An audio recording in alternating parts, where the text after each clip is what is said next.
पतंजलि के झूठे विज्ञापन के मामले में 2 अप्रैल 2024 को सुनवाई के दौरान बाबा रामदेव पेश हुए।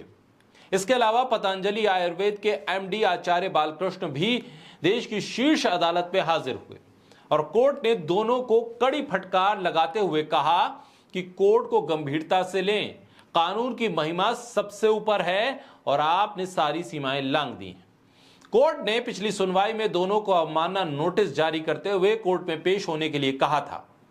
पतंजलि आयुर्वेद के भ्रामक विज्ञापनों के मामले में दायर याचिका पर नवंबर 2023 में सुप्रीम कोर्ट में सुनवाई चल रही है।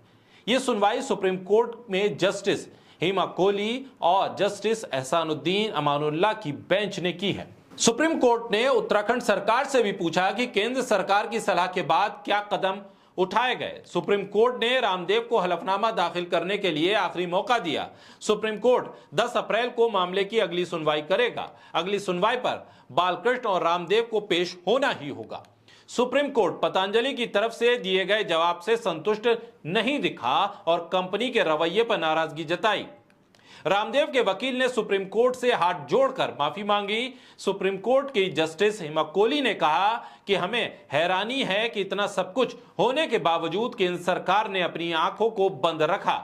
सबसे पहले कोर्ट ने पूछा कि क्या रामदेव और पतंजलि दोनों कोर्ट में आए हैं। इसके बाद कोर्ट ने कहा कि अगर हां तो हम जरूरत के मुताबिक उन्हें बुलाएंगे।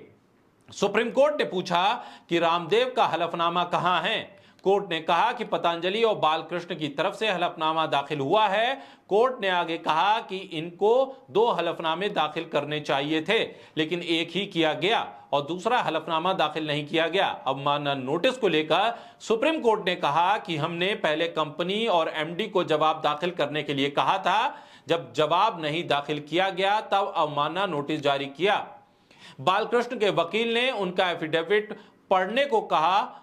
इसके बाद कोर्ट ने फटकार लगाते हुए कहा कि आपकी माफी काफी नहीं है। जब सुप्रीम कोर्ट में सुनवाई चल रही थी तो पतंजलि अपने विज्ञापन छाप रहा था।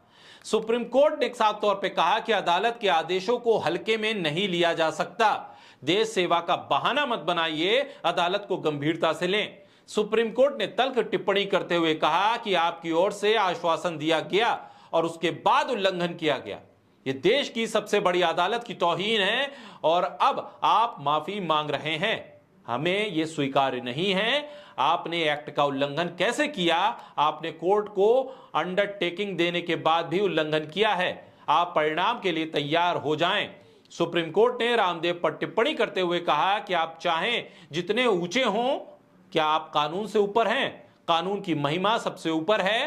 रामदेव और आचार्य बालकृष्ण दर्शक दीर्घा से आकर कोर्ट के सामने खड़े हुए। कोर्ट ने कहा कि जिस हलफनामे के जरिए माफी मांगने या खेद जताने की बात कही जा रही है वो अब तक हमें नहीं मिला है। सुप्रीम कोर्ट ने बाबा रामदेव और बालकृष्ण को चेतावनी दी कि वो गलत हलफनामे दाखिल करने को लेकर कोर्ट की कार्रवाई का सामना करने के लिए भी तैयार रहें। सुप्रीम कोर्ट ने बाबा रामदेव और बालकृष्ण को चेतावनी देते हुए हलफनामे में गलती भी बताई और कोर्ट ने कहा कि आप कार्रवाई के लिए तैयार रहें। सुप्रीम कोर्ट ने साफ तौर पर फटकार लगाई। रामदेव के वकील को कहा कि आपने हलफनामे में सही तथ्य नहीं रखे हैं। अवमानना के अलावा कोर्ट को झूठा हलफनामा देने का भी आप पर केस चलेगा। यानी बाबा रामदेव अब बुरी तरह से अदालत में फंस गए हैं। उनकी मुश्किल यह है कि उन्होंने अपने आप को कानून से ऊपर समझा और कानून से ऊपर समझने के लिए उन्हें सत्ता का संरक्षण मिलता रहा और इस देश का मीडिया भी बाबा रामदेव के भ्रामक विज्ञापनों को चलाता रहा, उन विज्ञापनों को चलाता रहा जिस पर सुप्रीम कोर्ट ने रोक लगाई थी। सुप्रीम कोर्ट की रोक के बावजूद इस देश का सबसे बड़ा तबका मीडिया का बाबा रामदेव के पैसों के आश्रय अपने चैनल को चलाता रहा, अपनी खबरों को चलाता रहा, अपने अखबारों को चलाता रहा। किसी अखबार, किसी मीडिया चैनल ने यह जरूरत नहीं समझी कि वो बाबा रामदेव से कहें कि आपके विज्ञापनों को हम नहीं चला सकते हैं क्योंकि आपके इन विज्ञापनों को सुप्रीम कोर्ट ने भ्रामक बताया है और इस पर रोक लगाई है। हर एक ने, सरकार ने, मीडिया ने और बाबा रामदेव ने कानून की धज्जियां उड़ाई, सुप्रीम कोर्ट की अवमानना लगातार की और देश के लोगों को भ्रम में रखकर एक ऐसे प्रोडक्ट को बेचने की कोशिश की जिसके दावे भ्रामक थे।